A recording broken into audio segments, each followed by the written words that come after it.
Tuhan, kita menyanyikan bait pertama dan bait yang ketiga. Pada bait yang ketiga saya akan jemaat untuk mewakili pendiri. Clear.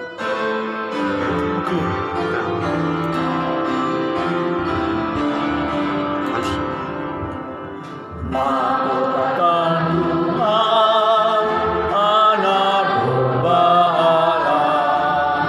Dengarlah suara pujian, penuhi tatanya. Bangun hai jiwaku, berikan pujianmu. Sambutlah Yesus Raja yang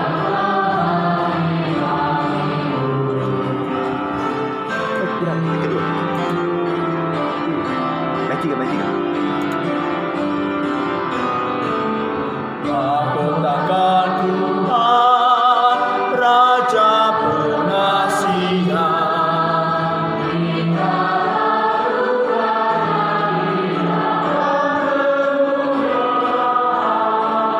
Malaikat di langit tak tahan melihat, pandangan matanya tunduk karena ketenangan.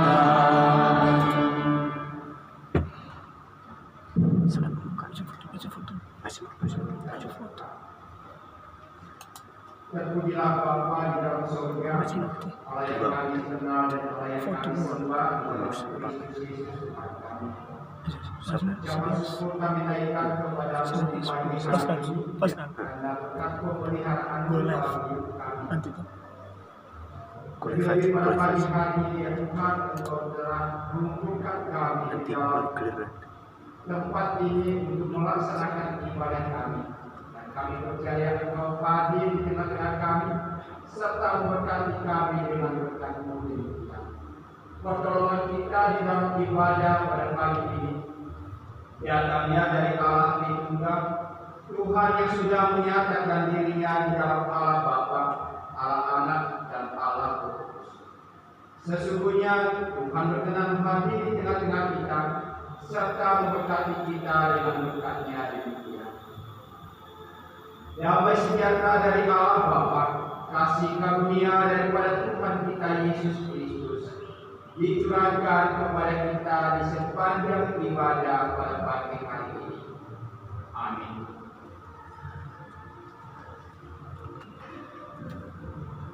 Dengan tetap berdiri, sabda pembukaan di awal ibadah kita yang terambil dari Mazmur 111 ayat yang ke-10 berbunyi demikian.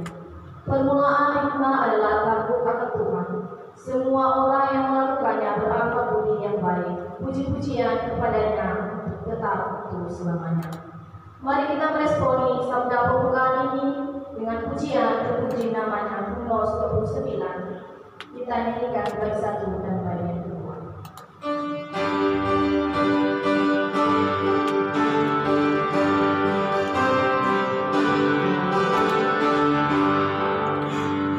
Muliakanlah nama Yesus dan sujud menyembah.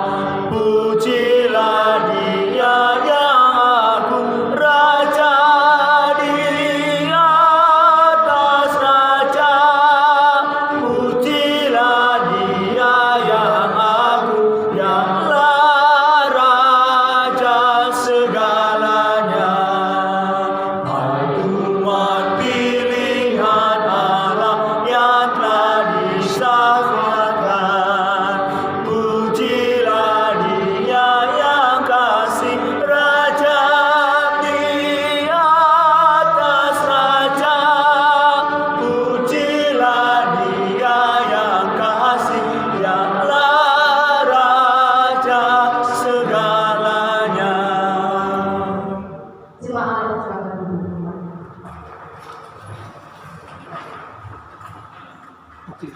Saudara-saudara yang terkasih, sadar tidak sadar kadang kita menyakiti hati Tuhan dan juga hati sesama kita.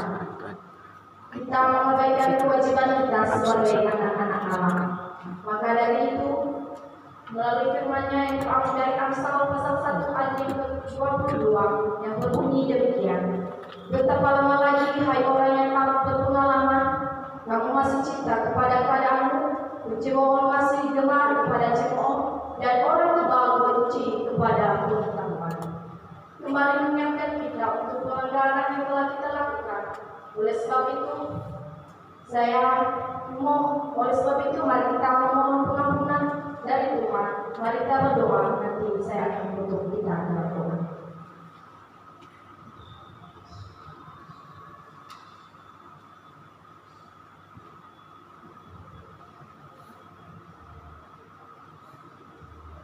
Bapa kami di dalam kerajaan surga, kami tahu Tuhan dan kami sadar bahwa kami ini adalah anak-anak-Mu yang penuh dengan dosa, penuh dengan kesalahan Tuhan.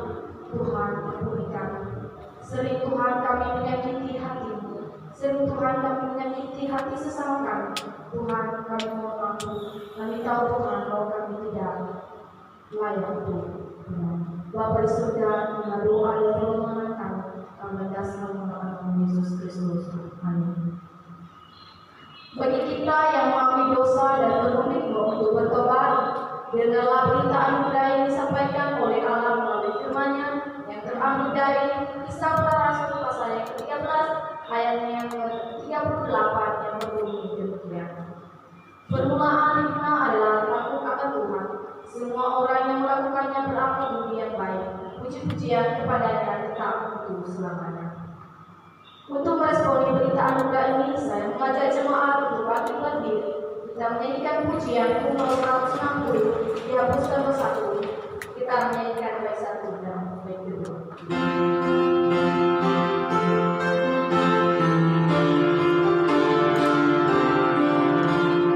Dihapuskan dosaku hanya oleh darah Yesus. Aku pulih dan sembuh hanya oleh darah Yesus. Oh darah Tuhanku, sumber pembasuhku, sucilah hidupku hanya oleh darah Yesus. Pengampunan dosaku hanya oleh darah Yesus. Penyucian hidupku hanya oleh darah Yesus.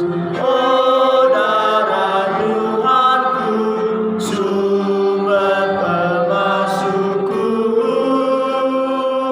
sucilah hidupku hanya oleh darah Yesus. Dengan kita berdiri, mari kita mengakui iman percaya kita yang berkata demikian. Kali langit dan bumi kepada Yesus Kristus, Anak yang tunggal Tuhan kita, yang dikandung daripada Roh Kudus, lahir dari anak darah Maria, yang menderita sengsara di bawah pemerintahan Pontius Pilatus, disalibkan, mati dan dikuburkan, turun ke dalam kerajaan maut, pada hari yang ketiga bangkit pula dari antara orang mati, naik ke surga, duduk di sebelah kanan Allah Bapa, Allah yang Maha Kuasa, dan dari sana yang akan datang untuk menghakimi orang yang hidup dan yang mati. Aku percaya kepada Roh Kudus, gereja yang kudus dan am, persekutuan orang kudus, pengampunan dosa, kebangkitan orang mati, dan hidup yang kekal. Amin.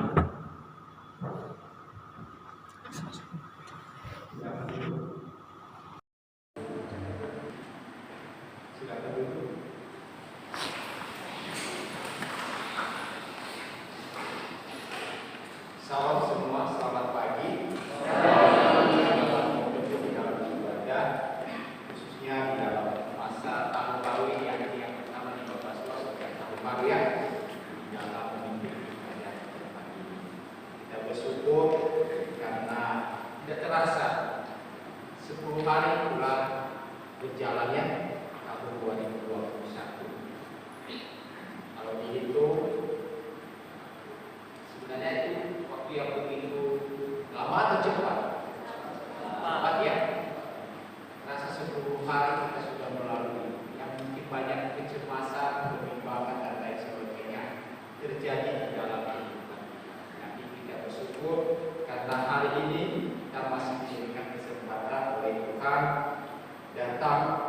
beribadah kepada Dia, mensyukuri segala berkat kasih dan anugerah Tuhan.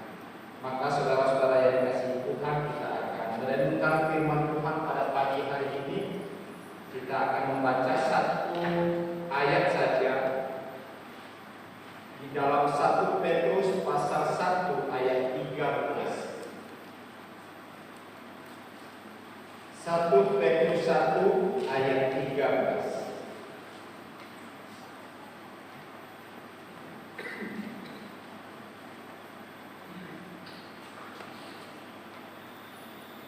Mari kita membaca bersama-sama 1, 2, 3. Sebab itu siapkanlah hatimu, waspada dan katakanlah sesungguhnya sesat-satnya pada waktu kita Yesus Kristus. Demikian firman Tuhan. Kita masuk ke dalam doa. Ya Tuhan, kami saat ini merendahkan hati dan pemikiran kami untuk merenungkan kebenaran firman. Kalau kami ya Tuhan di tengah-tengah keadaan atau situasi yang kami hadapi, kami boleh melihat kemurahan, kami boleh melihat penyertaan Tuhan, pimpinan dan tuntunan Tuhan kepada kami, sehingga kami menjadi orang yang tetap teguh di dalam iman kepada Dia. Terima kasih kami serahkan waktu ini, hamba-Mu yang akan menyampaikan firman-Mu, urapi dengan kuasa, sehingga hamba-Mu diberikan kebenaran untuk mengajar dan memberitakan kebenaran firman itu kepada kami. Terima kasih Bapa di surga, segala kuasa-kuasa yang mencoba merongrong, mencoba mengalihkan perhatian kami di dalam kami belajar firman. Di dalam Kristus Yesus Allah kami yang hidup kami hancurkan. Biarlah kuasa Tuhan sendiri yang boleh berkata, kuasa Roh yang kudus menguasai hati dan pemikiran kami, sehingga kami tidak pulang dengan tangan yang hampa, tapi kami boleh diberkati melalui firman. Pujilah Engkau ya Bapa, di dalam Kristus Yesus Allah kami yang hidup, kami meletakkan jam perenungan firman Tuhan dari awal sampai akhir. Amin. Tema firman Tuhan kepada kita pada pagi hari ini, Pastor ambil khususnya menyikapi situasi dan keadaan sekarang ini, yaitu iman dan akal budi. Bagaimana kita di satu sisi harus memiliki namanya iman, tapi di sisi yang lain kita juga diberikannya namanya akal budi. Namun sebelum kita melihat atau merenungkannya, terlebih dahulu Pak Suat ingin menayangkan satu video yang mungkin pernah saudara lihat, tapi paling tidak ini menyikapi situasi dan keadaan yang kita hadapi dalam hidup ini. Apa yang harus kita miliki? Silakan. Sudah tayang tadi. Namanya pengharapan ini. Kadang hilang. Lalu apa saudara punya pengharapan di sini? Ini.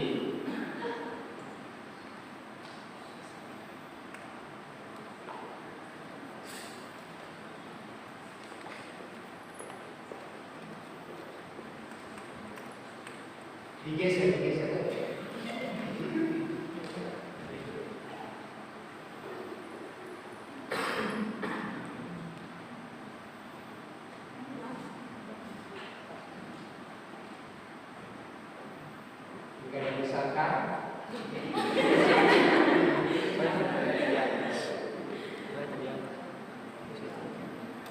Ya, lalu di play.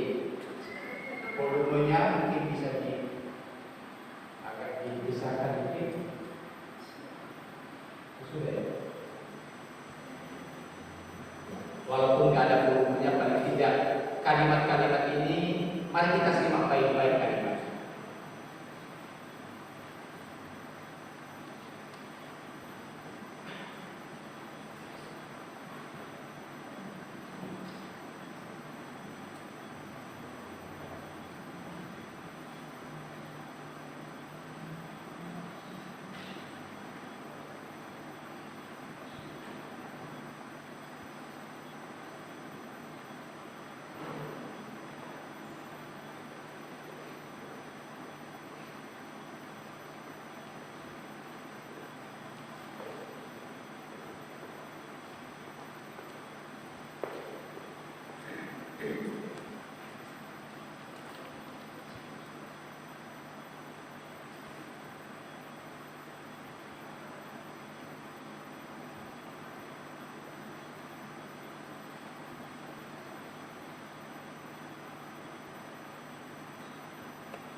Demikian video singkat ya.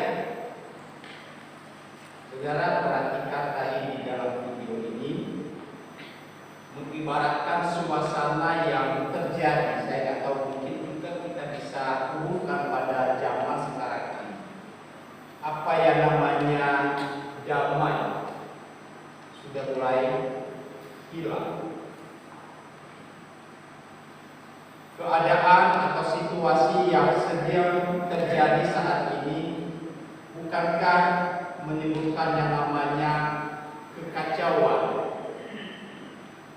Bukankah menimbulkan yang namanya kegelisahan dan berbagai macam aspek yang terjadi dalam hidup kita? Sehingga yang namanya damai itu sudah lagi tidak ada. Kemudian ada yang dinamakan kasih tadi. Awal-awal pemberitaan tentang virus corona atau sebelum itu kita bisa melihat bagaimanakah relasi satu dengan yang lain bisa terjadi dengan akrab. Tapi belakangan ini kita juga bisa melihat apa yang terjadi. Tadi pagi saya mendapatkan WA dari teman dan ibu memberitahukan ada seseorang yang begitu dihargai, dihormati, tapi dipanggil oleh kemudian orangnya ini baik, kalau ada respon, maaf, kami tidak bisa hadir oleh karena situasi dan kondisi yang terjadi. Tanpa kita sadari, tanpa kita renungkan, namanya kasih itu sudah mulai hilang. Yang namanya perhatian itu sudah mulai bergeser. Karena apa? Karena ketakutan yang sangat luar biasa.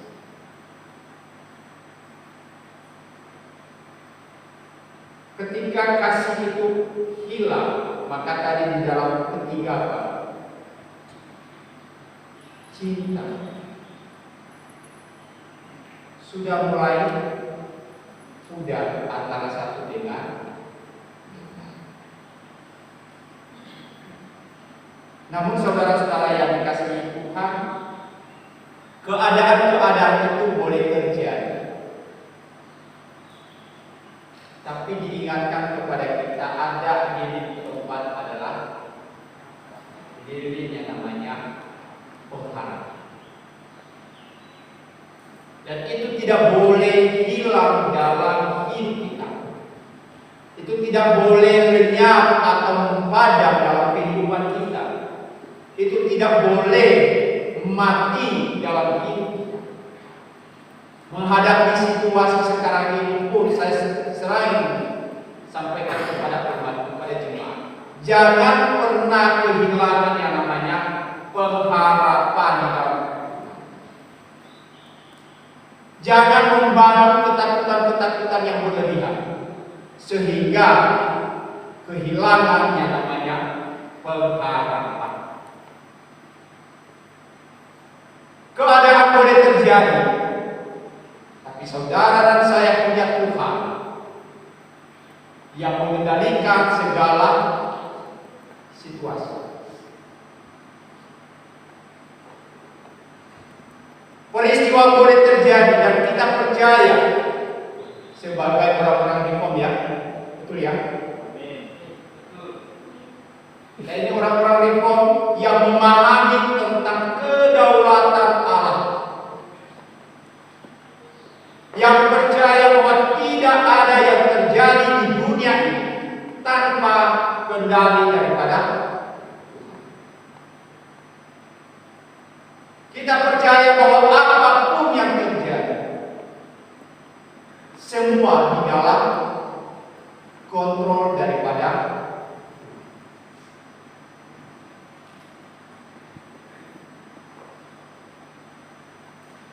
Tuhan berkata, Tuhan Yesus juga berkata, satu helai rambut pun jatuh tidak akan pernah jatuh tanpa seizin daripada. Kita meyakini hal demikian. Kita percaya hal yang demikian. Kita berkata hal yang demikian. Tetapi bagaimana ketika kita berhadapan dengan situasi dan kondisi yang terjadi? Apakah kita masih berkata bahwa Allah berdaulat atas segala keadaan? Allah bertindak dan melakukan segala perkara sesuai dengan tujuan daripada.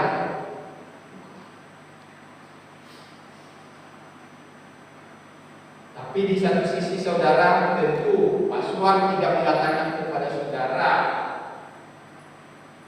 yang penting melakukan ini. Tentu tidak, karena tema kita hari ini.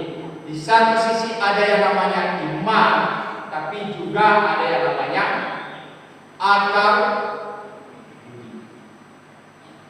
Bicara tentang iman berarti kita percaya, tadi Mas sudah katakan, kita percaya akan atas kedaulatan Allah dalam hidup. Kita percaya atas pemeliharaan Tuhan dalam hidup kita. Kita percaya akan perlindungan dan segala hal-hal yang baik dalam hidup kita. Bahkan yang buruk bisa Tuhan gunakan untuk hal yang baik dalam hidup kita. Betul ya? Salah atau betul? Betul atau salah? Hal yang buruk pun terjadi dalam hidup kita. Tentu seperti firman Tuhan berkata, itu untuk mendatangkan kebaikan bagi mereka yang mengasihi. Yusuf dibuang, dijual. Apakah itu secara pribadi dia merasa bahwa Allah tidak membiarkan dia?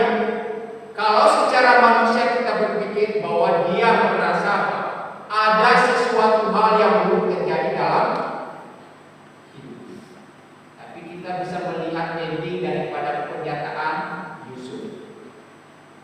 Dia berkata kepada saudara-saudara, engkau merancangkan yang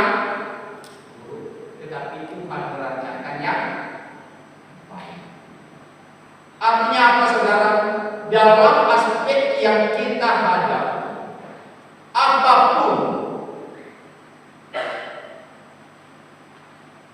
pikirkan itu bahwa Tuhan punya rencana yang terbaik.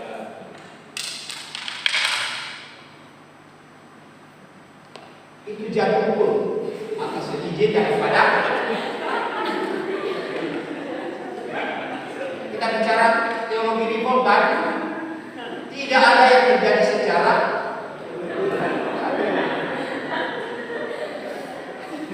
itu artinya mendatangkan kebaikan bagi mereka yang merasa apa?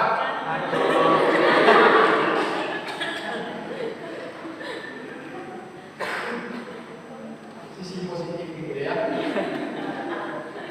Mengingatkan mereka yang pada saat ini dengan keadaan yang sunyi senyap gitu ya, bahwa bangkitlah gitu.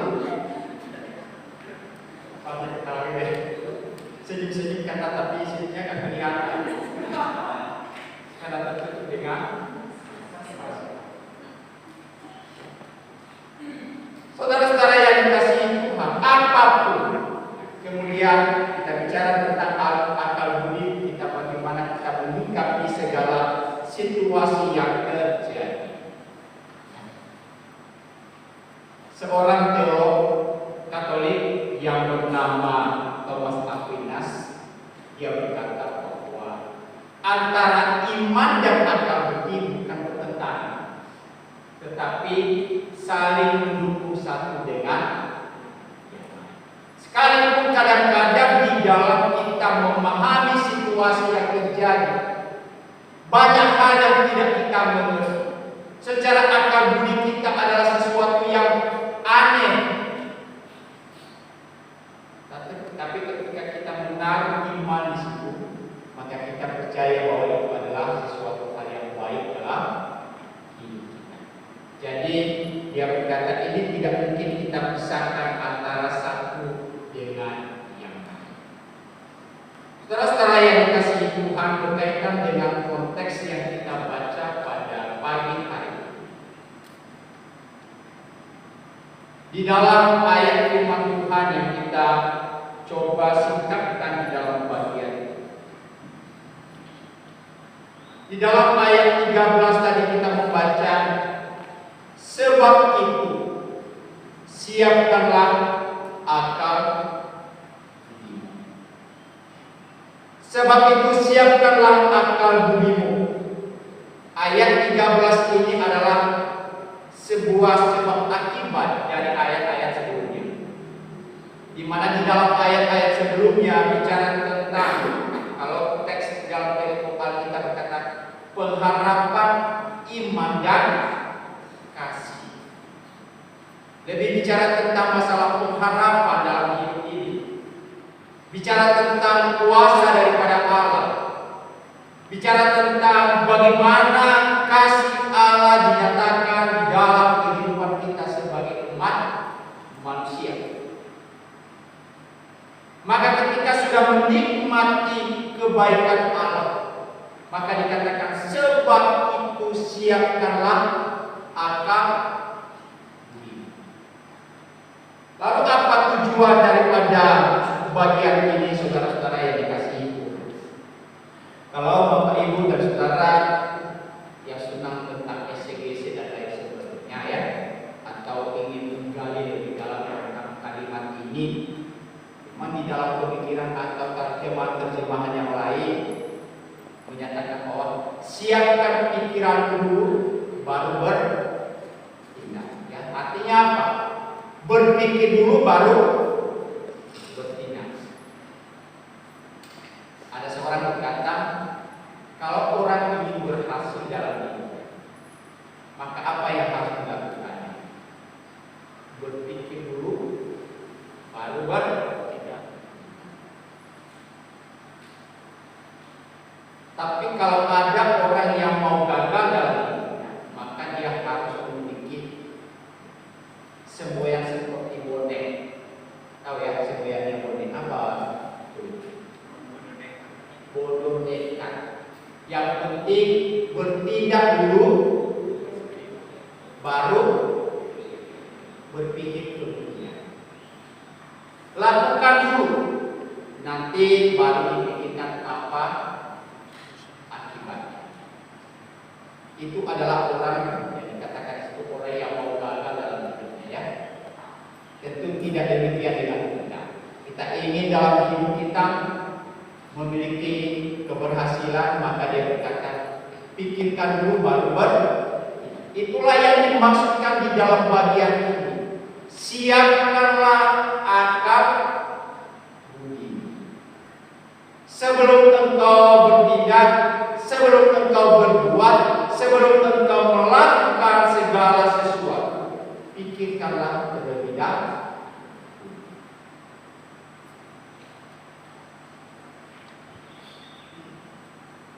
Kemudian di sisi yang lain, makna daripada kalimat ini, saudara, siapkanlah akal budi.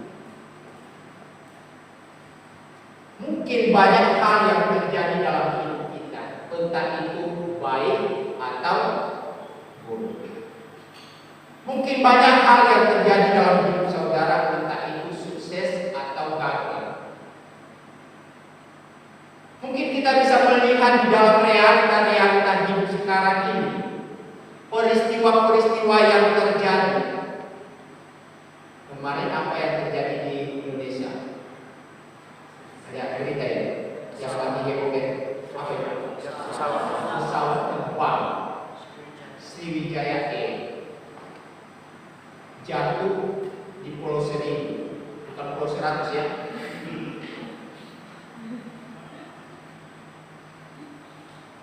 Siapa yang menyangka?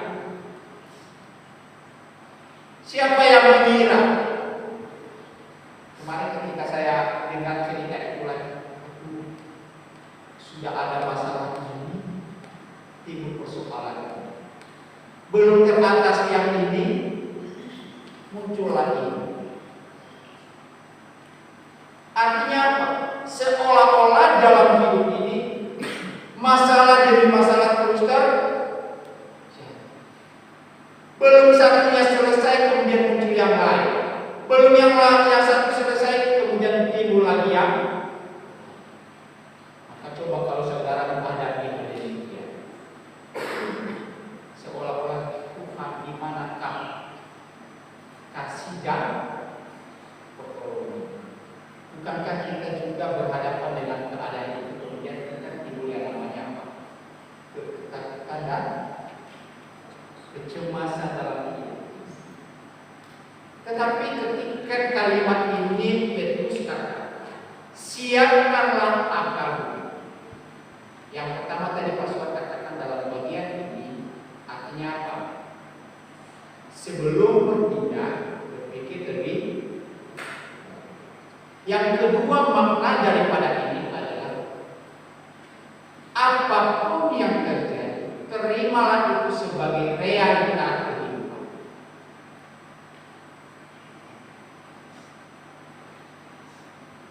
Dalam arti yang lain, kita tidak mungkin mengharapkan segala sesuatu adalah baik adanya terus-menerus. Ada kadang-kadang kita harus mengalami yang namanya kepahitan. Kadang kita harus mengalami yang namanya ketakutan. Kadang kita harus mengalami yang namanya terabaikan, teraniaya, dan lain sebagainya. Juga kadang-kadang kita sering mengalami yang namanya kebaikan, kasih, dan lain sebagainya. Kita tidak akan pernah bisa berkata semua berjalan seperti apa yang kita pikirkan, semua seperti apa yang kita harapkan. Maka itulah sebabnya ketika Petrus mengingatkan jemaat yang dia surati ayat ini, dia berkata, kondisi apapun yang terjadi, keadaan apapun yang terjadi, maka kau harus menerima itu sebagai sebuah realita yang terjadi. Jangan mengeluh terus itu ya. Kalau saudara atau kita di tempat ini selama hampir 1 tahun, sebentar lagi 1 tahun ya, harus kurung, di penjara. Bahkan ketika di penjara pun ada pengumuman tidak boleh keluar. Rasa pemberontakan itu terjadi.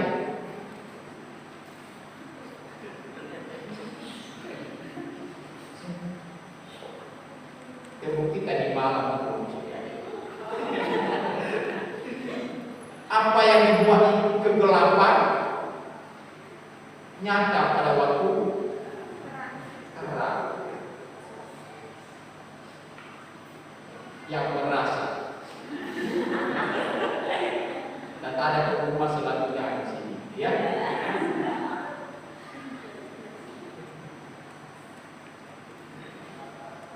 Kamu ini keadaan ingin merdeka itu bebas, tapi kok tetap dikit.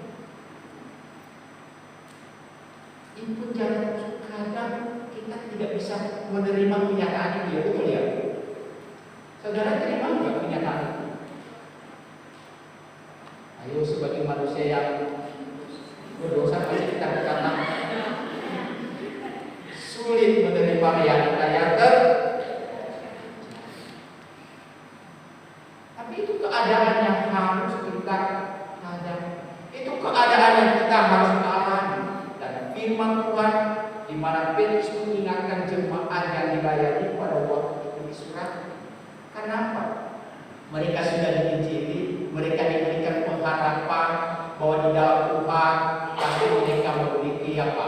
Jaminan dalam hidup mereka ke depan, keselamatan mereka pasti terjamin. Tapi realita dalam hidup mereka di dalam mengikuti Yesus apa? Timbul yang namanya penganiayaan mereka hadapi. Maka Petrus berkata kepada mereka, sekarang kamu siapkanlah akal. Artinya apa? Tadi lagi Pastor katakan, terimalah realita-realita yang saudara tidak pernah bisa berharap semua teman saudara itu adalah orang-orang baik. Itu ya. Ada yang menyebalkan enggak? Di kamar itu ada enggak teman yang menyebalkan? Ada atau tidak? Yang menyebalkan itu teman atau kita?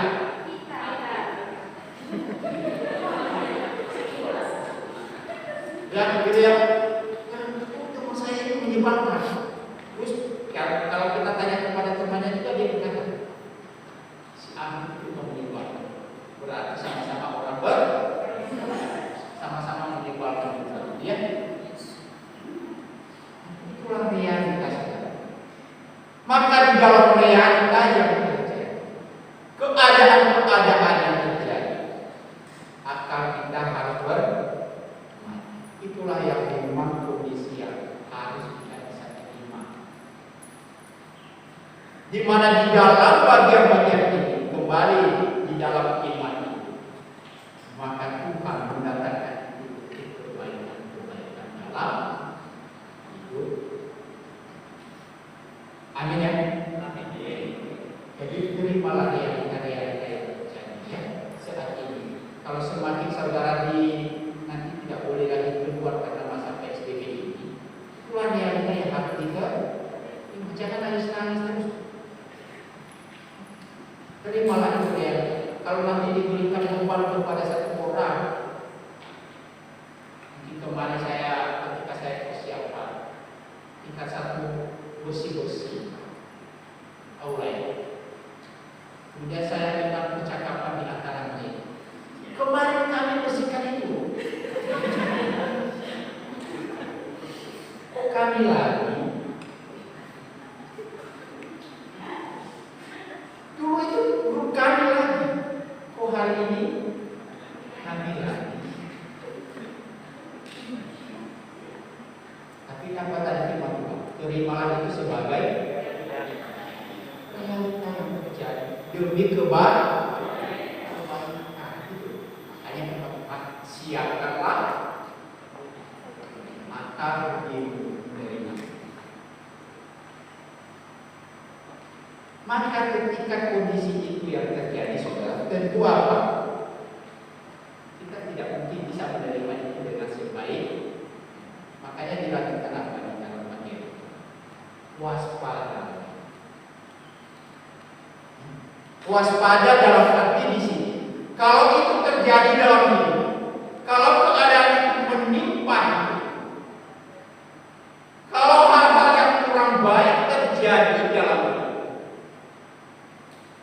maka Petrus ingat, kamu jangan jatuh di dalam dosa. Jangan karena realita yang ada kemudian apa? Kamu hidup dan berbuat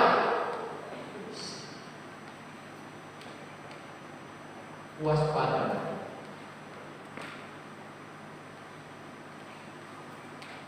Saudara-saudara yang dikasihi, di dalam hal yang dikatakan oleh Petrus di sini, waspadalah. Ini adalah sesuatu hal yang senantiasa mengingatkan agar kita sebagai umat itu harus memiliki prinsip apa? Kehati-hatian, kewaspadaan. Satu sisi kita percaya bahwa Tuhan yang melakukan segala sesuatu mengizinkan itu boleh terjadi. Tapi di satu sisi saudara tidak tahu sesungguhnya siapa yang siapa di mana-mana itu terjadi, ada di mana. Bukan berarti saudara harus mencurigai teman saudara di sebelah kiri atau kanan. Oh, kamu corona. Nah, ya. Tapi kewaspadaan itu penting agar kehati-hatian juga perlu kita agar kita tidak jatuh di dalam realita yang terjadi apapun kondisi yang terjadi. Mungkin kita tidak bisa menerima itu. Tuhan satu tahun mau diperpanjang lagi dan tak tahu seperti apa. Tapi Tuhan berkata, waspadalah agar kamu tidak jatuh di dalam. Itulah sebabnya di dalam segala sesuatu prinsip kehati-hatian ada, kewaspadaan ada. Kemudian tadi Pastor katakan kita harus bisa menerima segala realita-realita yang terjadi dalam kehidupan kita. Maka yang tidak kalah penting apa? Letakkanlah pengharapan seluruhnya atas kasih. Artinya sekali lagi dalam jangan pernah kehilangan yang namanya pengharapan. Video tadi apa? Kasih boleh hilang, tapi apakah kasih itu bisa dihidupkan lagi? Bagaimana cara menghidupkan? Milikilah pengharapan. Saya bisa menghidupkan kasih. Orang lain boleh kehilangan kasih, tapi ketika kita memiliki pengharapan kita bisa menghidupkan kasih, maka itulah yang akan disadar. Damai boleh hilang, tapi saudara tidak boleh kehilangan pengharapan bahwa kita bisa menciptakan yang namanya. Ya, betul ya? Jangan pernah menghilangkan pengharapan. Hanya itulah firman Tuhan yang ada di sini. Siapkan akal budimu, terimalah segala sesuatu realita yang terjadi dalam hidup ini apapun itu. Tapi perlu juga kewaspadaan. Dan di dalam bagian ini jangan pernah kehilangan yang namanya pengharapan. Pastor tanya, apakah virus corona ini tidak akan berakhir atau tidak?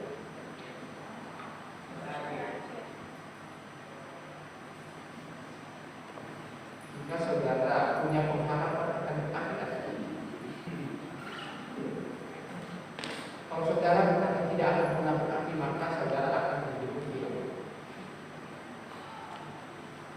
Cemasan ketakutan dan lain sebagainya. Ketika kita membangun rasa, pasti ini akan ada satu harapan, ada satu rasa optimis yang akan terjadi dalam hidup.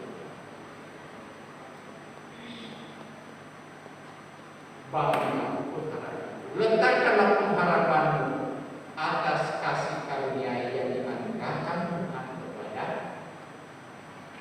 Oleh karena itu, jangan pernah kehilangan yang namanya pengharapan dalam hidup. Saudara-saudara yang dikasihi Tuhan, hidup ini penuh dengan pilihan. Lihat, ada pilihan-pilihan yang harus kita ada. Dan dalam pilihan-pilihan itu, kadang-kadang pilihan kita itu lebih condong kepada apa yang kita pandang baik menurut kita.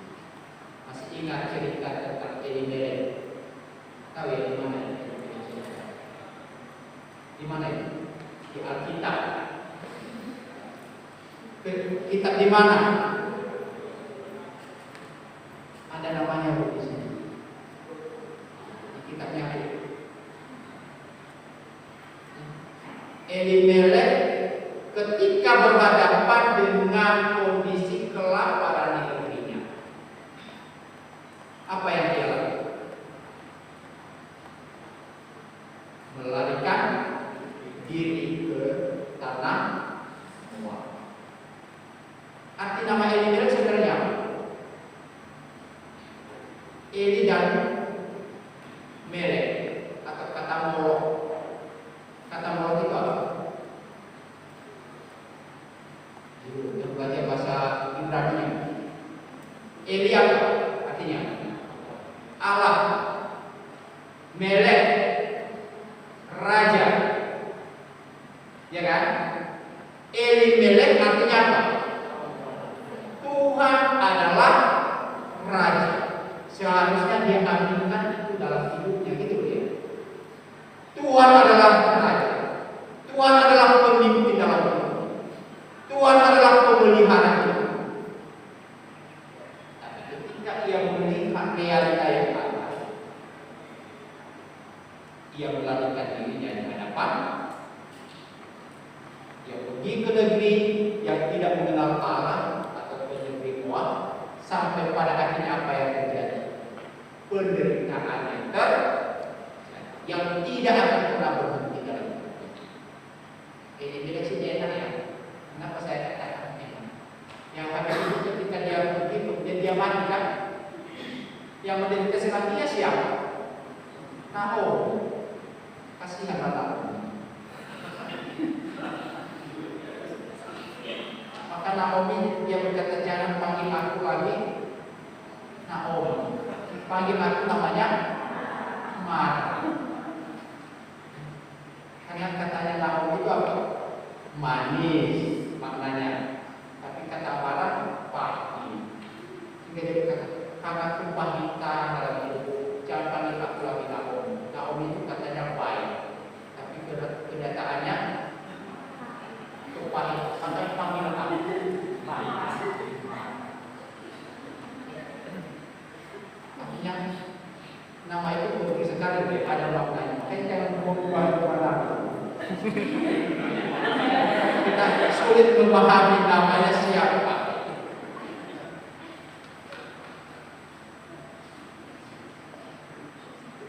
Yang friend-friend sama pasal itu teman-teman pasal. Ini namanya harus cari dulu wajahnya siapa. Ketika ketemu wajah itu namanya Elimelek. Ia harus memahami Tuhan adalah.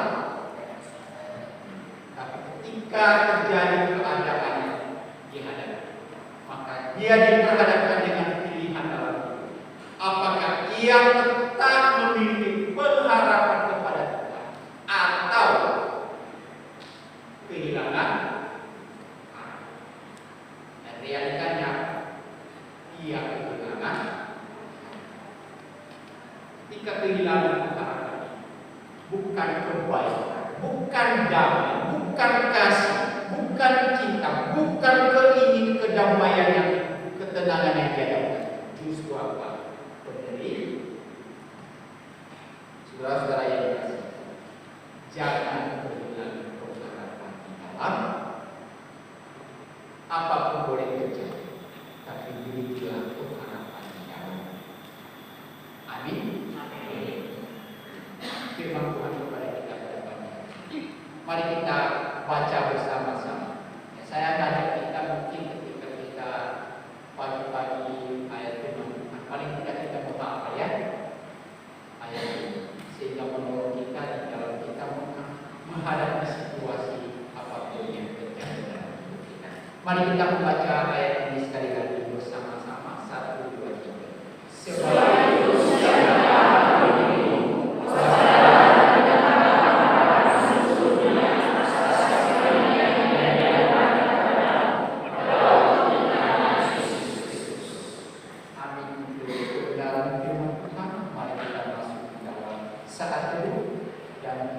nanti saat itu didoakan oleh Bapak Pendeta Kirim.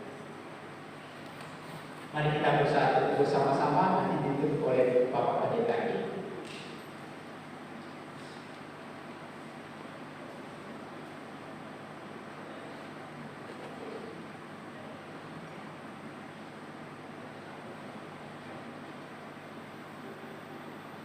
Terima kasih di tengah-tengah keputusasaan. Tapi Engkau sadar bersama menjadi kartu harapan bagi kami semua. Tidak dua Allah menyebutkan, tapi iman kami tidak mau bekerja karena kami tetap memerlukan pengharapan. Engkau menyelesaikan, Engkau membimbing kami, Engkau Maha Kuasa Allah yang Bapa yang begitu baik bagi anak-anak. Tuhan, terima kasih dengan tetap teguh kami bisa mengikuti jalan dari Tuhan Yesus. Kami mengucap syukur, kami menaikkan doa hanya di dalam nama Tuhan Yesus kami berdoa. Amin. Terima kasih Bapak.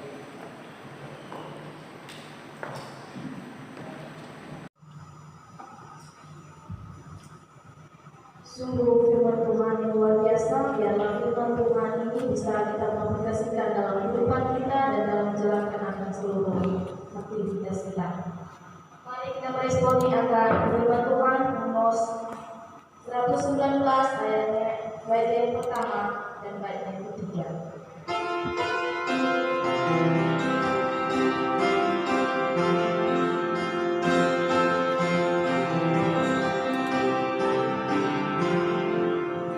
Yesus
Bapa di dalam surga, dan berkologi.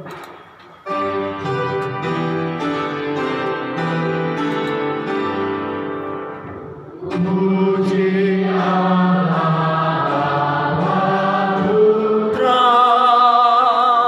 puji Allah Roh Kudus, ketiganya Esa, sama sumber berkah.